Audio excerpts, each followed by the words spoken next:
of our melanin. Africa is my being. Africa is the person I am within. Hell no, my brother. Africa is not a continent. West Africa is not a region. Where all these positive things in Africa? Haven't you seen the Boko Haram incidents in Nigeria? The civil war in Sierra Leone and Liberia? The genocide in South Africa?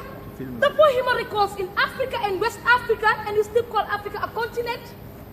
Young people dying innocent lives, tears and guns, everyone in violence and conflict. Africa is not a region. There's no peaceful coexistence in Africa.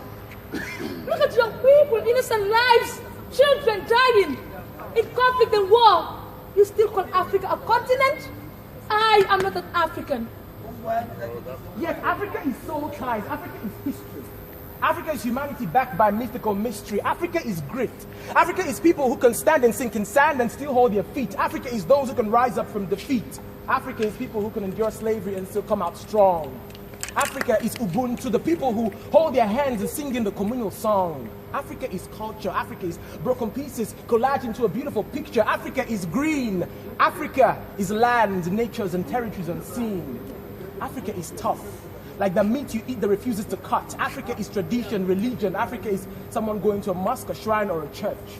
But then I'm a ustaz with a mustache, an imam with the imam.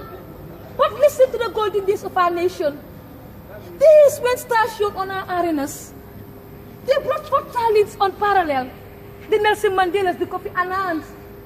List a person who stood for apartheid, democracy, violence, and all those things. You still call Africa a continent? Yet Africa is bonding. Africa is holding your own even when nobody is responding. Africa is leaving no one behind. Africa is having each other's backs so you don't expose anyone's behind. Yet Africa is not mediocrity. Africa is excellence at its peak, because have you seen us to know that God made us on the weekend after being busy throughout the week? So you might see me and ask me, what about corruption? What about violence? What about bribery? But then I'll tell you that these things that don't define us. So I choose to see the silver and not the ugly dross. Because Africa is gold, and all the things you've talked about are the fire that we need to mold us into who we are supposed to be. So I'm confident of Africa's future because of these people.